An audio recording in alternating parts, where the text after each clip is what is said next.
Hello there, I'm Simon Colton and this is joint work with John McCormack, Michael Cook and Sebastian Berns. We're at the Sensor Lab of Monash University in Australia and the Game AI group at Queen Mary University of London in the UK. We're talking today about creativity theatre for demonstrable computational creativity. One of the accepted definitions of the field of computational creativity is the philosophy, science and engineering of computational systems which, by taking on particular responsibilities, exhibit behaviours that unbiased observers would deem to be creative. But how many AI systems explicitly exhibit creative behaviours? Well, the answer is very few. There are some notable exceptions: robotic painters, Francois Pachet's Continuator plays a real piano, the painting Fool has a hand on screen demonstrating creativity, and some of the installations by Saunders and Gemeinbach also demonstrate computational creativity live. But they are exceptions to the rule. So with very few systems explicitly exhibiting creative behaviours, how are non-experts meant to evaluate progress with respect to one of our own definitions of the field? Will they read our technical papers? No chance. Can they reverse engineer creative behaviours from the artefacts which are generated? Possibly, but this is notoriously difficult and error-prone to do. So we are suggesting creativity theatre to help with this issue. This is loosely based on the notion of security theatre, coined by Schneier in 2003. This describes the explicit showing of countermeasures, such as at going through security in airports, which arguably do little to actually improve security, but may stop people from doing bad things. So loosely based on this, we would say that creativity theatre is a performance which demonstrates the process leading to the construction of an artifact. And in human terms, you all know the famous video of Picasso painting on glass or of Jackson Pollock drip painting. There are whole streams of TV on Twitch of creative people making things like painting or coding up video games. And more generally, many art forms have creativity theatre as part of the genre. I can point to poetry slams, rap competitions, music jam sessions, improvisational theatres, to name just a few. It's out there, people are creative in while performing. If we look further at human creativity theatre, some prominent elements are that there are elements of drama juxtaposed with more mundane elements of production. And you often really believe that the primary intention is to emphasize the creativity of the performer, not really to produce an artifact. Drilling down further in these performances, there's usually a sense of purpose in creating something new, albeit with progress often via exploratory and/or unexpected routes. There's usually some element of unpredictability via improvisation or adaptation in the actions of the creative performer, and there's often elements of virtuosity, presumably to help us feel that the artist is indeed special. We believe that staging creativity theatre performances, where the performer is a creative AI system, could enhance public understanding of our field. One difficulty, though, that we'll have in doing this is separating elements such as the generative and natural media simulation in the system from the creative decision-making elements of the system. So one approach to get around this is to write an entirely separate AI system which controls a different generative system, so we can talk clearly about the responsibilities and processes of each. If you're going to choose an a system to be the generative element of the pairing, I would suggest casual creators for this. If you don't know what casual creators are, please come along to the Casual Creators Workshop at ICCC this year. They are apps where the fun in playing with the app is far more important than the outputs, the creative outputs from the app. And the benefits of these for creativity theatre are that, firstly, people play with them and may well feel somewhat creative while playing with them. And so they may well be able to empathise with the AI controller and possibly project some notions of creativity onto them. Casual creators are very easy to use, so it's not that difficult to write AI controllers for them. And they usually provide very fast, fluid, fun feedback, so they can actually be really interesting to watch being used by people or by AI systems. Here is a casual creator called Art Done Quick, which I am writing currently. I'm tapping on the screen here to fill empty cells with randomly generated pretty pictures. I can tap on one twice in order to get 8 children of it. I can even drag one image onto another to get 10 offspring of those two, which look a bit like both of the parents. If I really like an image, I can play around with it through the edit screen. So you'll see me here using a carnival mirror effect to get some wobbling going on, just to have fun. There are more utilitarian utilitarian elements such as changing lighting effects, such as ambient and flood fill. And the latest addition to the editing lineup is neural style transfer. So we can add on top carefully designed textures and patterns and use some of the most interesting image filters around today.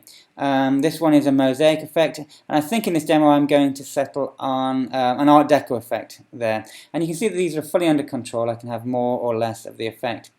I can return to the sheet and double tap to get 8 more variations of this image, and I can tap it to see it closer at full resolution and throw it around a bit just for fun. Now, if I choose the main menu from the bottom right, and from that click on the hand icon, you'll see that the autopilot appears. This is a hand which can click on the empty cells. It can do editing, it can do crossover mutation like I can, and this is a little bit of creativity theatre. To be clear, I'm not controlling this hand. It is being done by a completely separate AI system, separate to Art Done Quick itself. That's a bit of creativity theatre. We call this the AI controller, which controls the hand, which operates Art Done Quick.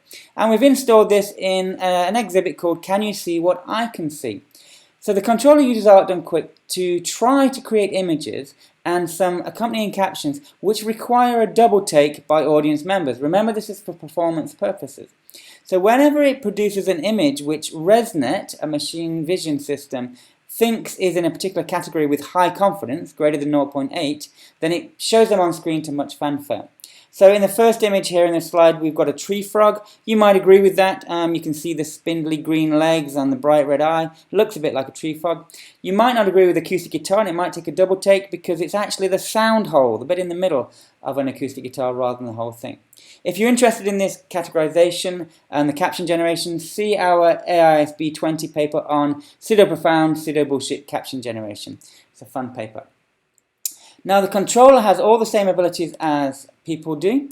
So here in the top clip, top left, it is creating lots of images for consideration, and we call that gorging to add to the drama of the performance.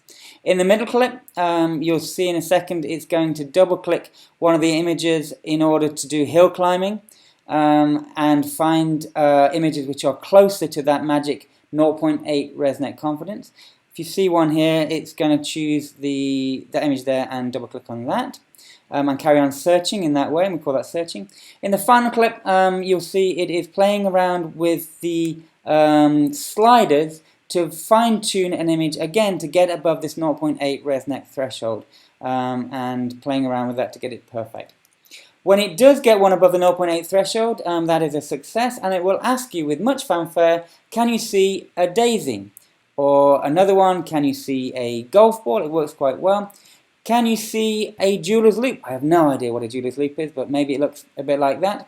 And the last one here, which was what we saw it trying to achieve in the previous videos, which is can you see some perfume? According to ResNet, with high confidence, that looks like a perfume bottle. And some people might see that, some people might not, but it's interesting creativity theatre nonetheless.